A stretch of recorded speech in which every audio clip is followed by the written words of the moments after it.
Kita hari ini, kalau para otong udah pada filosofi karena udah profesor, saya kan belum. Ya, karena saya terganggu. Yuk kita lihat media massa kita.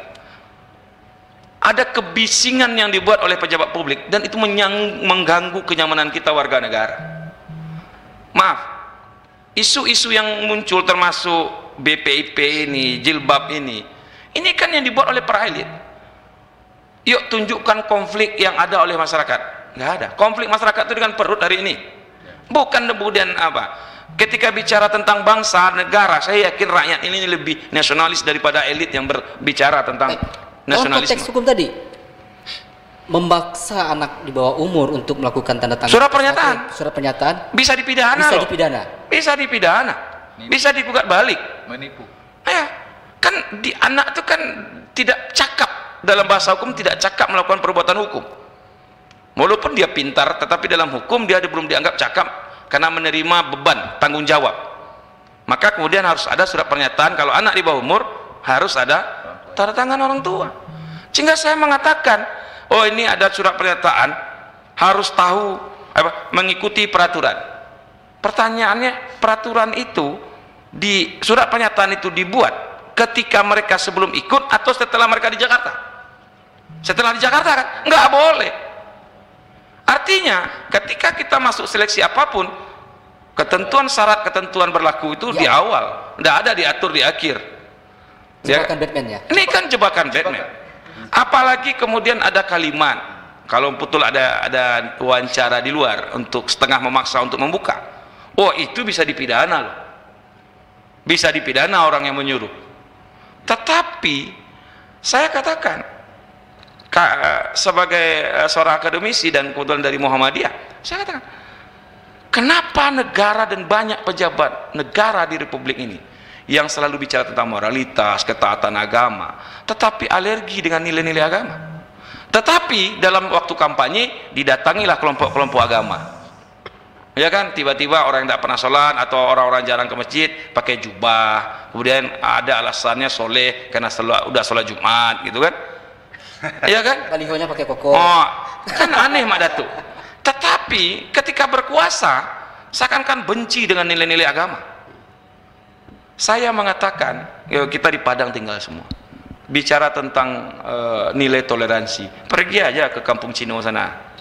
Kampung Cino Padang nih, Mak Datuk lebih tahu lah daripada saya karena seorang Payakumbuh. Tapi di Payakumbuh juga ada Kampung Cina, tempat kita makan sarapan pagi tiap hari. Di Bukit Tinggi juga ada. Bagaimana alunan keberagaman itu? Saya selalu kalau Kampung Cino itu Mak Datuk, lihat itu maghrib saya tunggu itu. Ada tempatnya. Kenapa? Pak, yang tukang parkirnya pakai pakai sorban tempat parkirnya tempat di tanah ruko. Maaf saudara-saudara kita dari Tionghoa. Kemudian pas sholat ada masjid di depannya, orang bisa parkir, tidak ada yang terganggu. Berapa masjid itu? Dan itu tidak hanya ada di Kota Padang loh. Di banyak kota terjadi. Tetapi kekisruhan berbangsa dan negara ini selalu disulut oleh pernyataan elit. Ya, artinya yang perlu di penataran P4 itu para elit, termasuk anggota DPR RI yang kalau terpilih ini mereka harus dikasih penataran P4 juga ini. Termasuk ketua BPIP itu, kalau nggak bisa biar saya natar. Ya kan? Kenapa? Karena ada problem memahami. Kalau saya tidak setuju sampai hari ini, tegas saya sebagai akademisi, hari Pancasila itu 1 Juni. Saya tidak setuju sampai hari ini. Ya. Dan itu pendapat saya sama dengan Prof. Yusril. Karena Pancasila itu lahir 18 Agustus ketika kita sudah bernegara. Tetapi karena kita sudah terima dia 1 Juni pidato Bung Karno, baca lagi pidato Bung Karno. Ya, tegas baca pidato Bung Karno. Walaupun kemudian Bung Karno dalam banyak teks mengatakan Pancasila ini dinamis, tetapi tidak boleh kalau sepakat tidak sepakat, tetapi sudah dinyatakan hari kelahiran secara negara 1 Juni, walaupun saya tidak sepakat, ya sebagai akademisi, 1 Juni, baca lagi pidato 1 Juni. Dan banyak pidato-pidato Bung Karno lagi tentang Pancasila. Baca lagi. Oke, terkait dengan pernyataan pers Kepala BP yang sudah mengklarifikasi minta maaf itu kalau Bang Wendra cermati bahasa kalimat yang untuk diklarifikasi itu apa sudah benar-benar memang masih berapologi ya, masih berapologi ya. Jadi kalau saya kalau negeri ini selesai dengan minta maaf, maka penjara tidak perlu ada.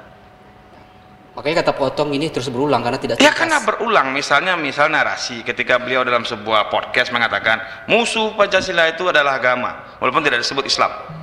Ya. Dan artinya apa? Kalau kita baca putusannya Habib Rizik, ya, alasan Habib Rizik dihukum itu adalah menimbulkan kegaduhan di ruang media, publik. Pernyataan berapa banyakkah pejabat publik kita termasuk ketua kepala BPIP ini yang menimbulkan kegaduhan di Republik ini? Tidak ada apa-apaan. Tidak ada apa-apa. Tetapi ketika seseorang, misal saya terpleset, masuk penjara. Ya, kalau tidak salah itu juga jadi bahan pertanyaan di TWK KPK ya. Iya. Apakah Anda setuju Habib Rizik yang melanggar protokol COVID dihukum gitu ya? Iya. Artinya enggak, saya bukan membela Habib Riziknya. Saya membaca dasar putusan. Habib Rizik itu dihukum karena dia menimbulkan kegaduhan publik di media sosial, di media apa. Dan ada beberapa. Artinya ketika kita salah di media sosial, kita dihukum. Tapi ketika pejabat publik salah, tidak bisa, dia cukup dengan kata maaf dan kita masuk, rakyat kecil masuk penjara. Artinya ini harus jadi pembelajaran publik. Ketika pejabat publik salah, dia harus dihukum, minimal dihukum moral, dia diberhentikan atau dipecat dengan tidak hormat. Kalau rakyat kecil salah itu disebut hoax. Iya.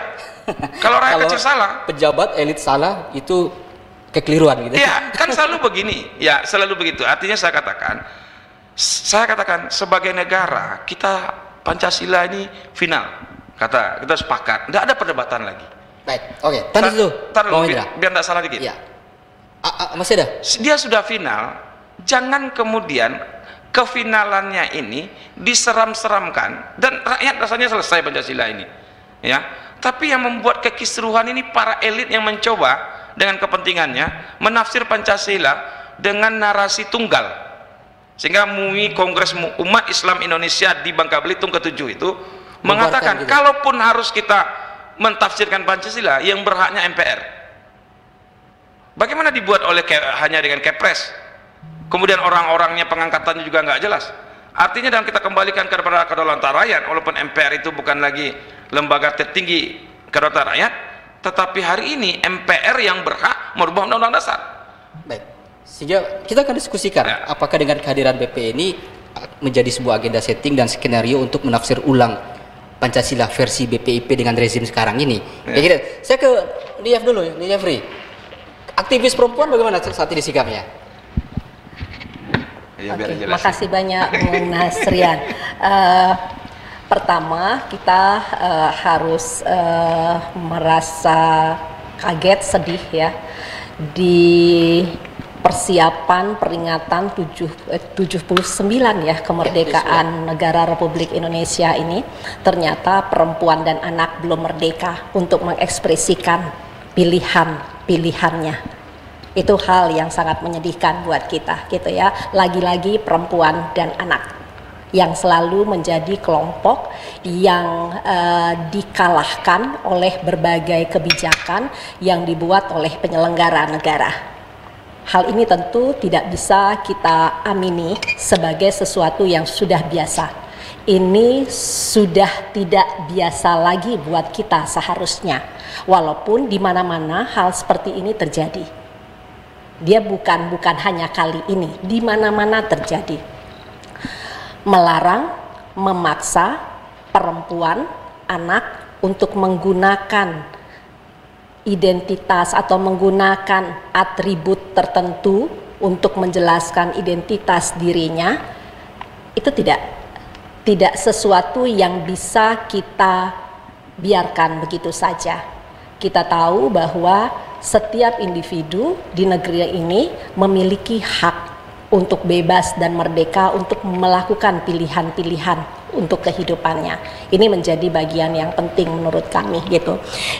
Dan ini juga menunjukkan sebetulnya banyak penyelenggara negara kita ini yang belum utuh cara pandang dan berpikirnya terkait bagaimana kebijakan-kebijakan yang diskriminatif ini mudah mereka lakukan dan harus dikontrol bersama-sama gitu.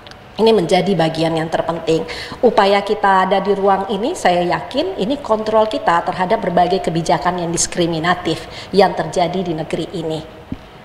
Yang kita omongkan hari ini baru tentang penggunaan atau pelarangan menggunakan jilbab untuk kawan-kawan atau kawan-kawan perempuan kita, anak perempuan kita yang akan mengibarkan bendera di tanggal 17 Agustus. Baru ini yang kita omongkan secara core, bersama-sama kita setuju ini. Nah, bagaimana nanti kita juga berupaya bersama-sama juga core untuk memastikan bahwa nggak ada pemaksaan apapun kepada tubuh perempuan ini. Nggak ada gitu, nggak boleh. Karena itu tadi kita sepakat nih, saya dengar itu melanggar hak azazi manusia. 79 tahun sudah kita merdeka, kita katakan bahwa kita punya hak yang sama. Tetapi ini menjadi PR kita dari waktu ke waktu. Dan saya ini sebetulnya Mbak Datua, Pak Otong dan kawan-kawan sekalian, kesepakatan ini menurut saya kesepakatan yang harus kita tularkan untuk semua kebijakan-kebijakan yang sudah lahir dan itu diskriminatif kepada tubuh perempuan dan anak perempuan. Itu bagian yang terpenting menurut kami. Ya sama satu kemudian ya agak aneh maksudnya. Misalnya kenapa misalnya ada Bang Nasir Asri, kemudian ada satu mahasiswa ngomong, Pak, kenapa yang harus, apakah tidak diskriminatif juga misalnya? Apakah yang harus paskibraka cantik dan putih? Ya, itu kan sampai tidak hanya ini jilbab ini ya, kita bicara tentang itu, ketika bicara tentang kebangsaan, kenapa yang performanya harus bagus yang saja, cantik-cantik? Kalau kemudian dalam tafsir feminisme, kan eksploitasi juga. Ya, makanya saya bilang, jadi tubuh perempuan ini sangat dikontrol oleh kebijakan-kebijakan yang dilahirkan gitu. Makanya di tata negara kan ini harus menjadi penting ya, bahwa adil itu memang dari pikiran kita, sehingga kita tidak melihat bahwa tubuh perempuan, tubuh laki-laki, tetapi mereka adalah warga negara yang memiliki hak yang sama. Dan dia tidak dikontrol tubuhnya. Saya memilih pakai jilbab karena memang saya berkeyakinan saya ingin menggunakan jilbab. Nggak ada juga paksaan dari Mak Datua, dari siapa, tapi itu pilihan saya gitu. Tetapi ketika seseorang dipaksa dalam bentuk apapun, kalau yang tadi menandatangani sudah jelas sudah tidak boleh. Anak disuruh tanda tangan pakai materai itu nggak boleh. Tetapi di dalam itu adalah intimidasi sebetulnya gitu ya. Jadi ada kekerasan terhadap anak juga terjadi pada saat masih ngeles saja Pak Yudian itu, Pak Kepala BPP. Kenapa? Masih ngeles berarti ya dalam klarifikasinya begitu. Kalau menurut teman-teman aktivis perempuan. Artinya apa? Secara tadi kan semua sudah menilai ya bahwa pernyataan yang permintaan maaf, ngeles segala macam itu sudah ditunjukkan ke publik gitu ya. Itu sudah ditunjukkan ke publik dan kita bisa menilai. Tetapi buat saya sebetulnya adalah bagaimana kita betul-betul bersama-sama adil gitu ya untuk tubuh perempuan yang sering tidak bisa melawan ini gitu ya. Untuk bisa mengatakan bahwa jangan dikontrol tubuh ini gitu ya, meskipun para penguasa ini kan sudah ada 1 hari lepas jilbab, lalu ya artinya kan mempermainkan agama, setidaknya begitu bahasa orang yang saat ini mengkritik. Dalam 1 hari sudah melepas jilbab secara perspektif HAM bagaimana melihat? Ya itu tadi kita sudah sampaikan bahwa tadi kita katakan bahwa tidak ada pemaksaan dan juga pelarangan bagi setiap kita, apalagi perempuan dan anak, dalam menunjukkan ekspresi pilihan mereka. Ekspresi pilihan itu baik ekspresi beragama, baik ekspresi apapun lah gitu ya, untuk mengungkapkan pendapat segala macam, itu nggak ada kontrol yang seperti ini terjadi. Makanya tadi kalau ketika Bung Nasrian menyatakan bagaimana perspektif HAM, ya jelas itu melanggar hak asasi manusia. Gitu. Pertanyaan berikutnya ini supaya tidak berulang lagi, makanya kata Pak Otong ini harus tuntas.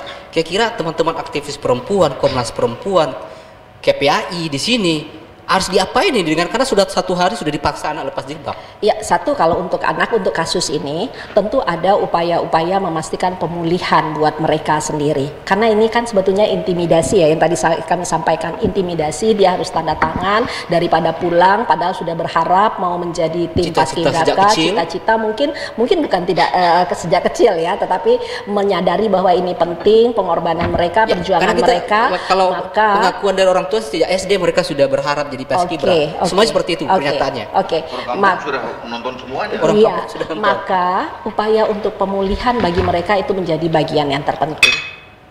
Jadi pemulihan mereka secara psikologis gitu ya, itu harus dilakukan oleh negara pastinya gitu. Jadi dia nggak dipulangkan begitu saja gitu ya. Ada pemulihan, ada upaya untuk mensupport mereka kembali gitu ya. Ini menjadi bagian yang terpenting yang harus dilakukan oleh penyelenggara negara yang sudah melakukan tindakan yang kita sebut sebagai tindakan diskriminatif terhadap mereka.